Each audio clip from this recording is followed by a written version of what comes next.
ថ្ងៃមួយយើងបានជួបគ្នាសើចសប្បាយក្រោមមេឃពណ៌ខៀវពាក្យស្នេហ៍ដែលធ្លាប់បានសន្យានៅតែឮច្បាំងក្នុងចិត្តបងប៉ុន្តែថ្ងៃណាមួយវ័យក៏ប្រែអូនចាកទៅឆ្ងាយដោយគ្មានដំណឹងបងតែងសួរខ្លួនឯ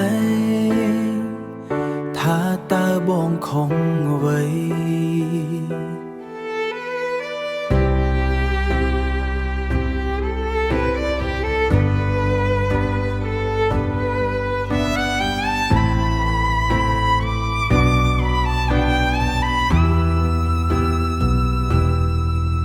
ហេតុអ្វីអូនចាកចេញទៅ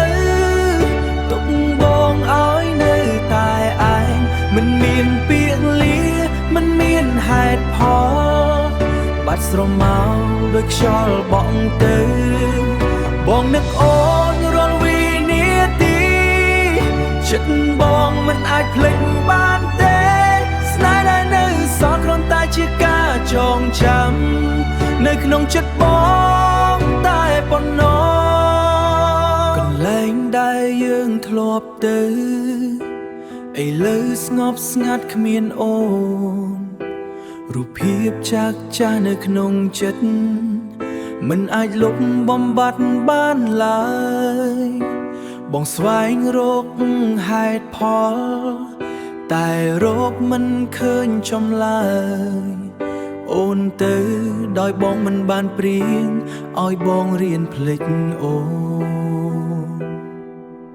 ហេតុអ្វីអូនចាកចេញទៅ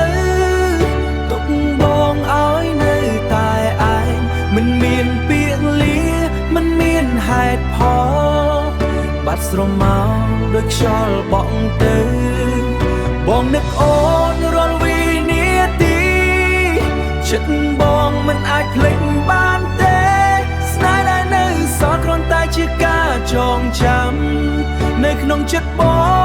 ងតែប៉ុណ្ណោះសូមដឹងទៅថ្ងៃណាមួយអូនត្រឡប់មកវិញបងនៅទីនេះដូចមុនផ្លាំងតែបើអូនមិនវិញទេបងនឹងរៀនរស់ជាមួយការនឹកស្រមោលអូនបាត់ទៅឆ្ងាយតែចិត្តបងនៅតែចាំអូន